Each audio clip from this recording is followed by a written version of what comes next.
sa lupa'y para akong inaalon at nalulunod sa batikos ng mundo, sa kung ano lamang ang kaya ko.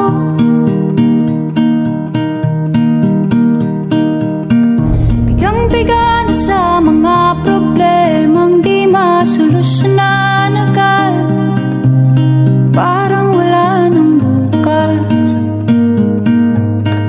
Pwede bang umiwas? Hinahanap ang sarili, ngunit di nakakayanan sa ligaw na dinadaanan ko.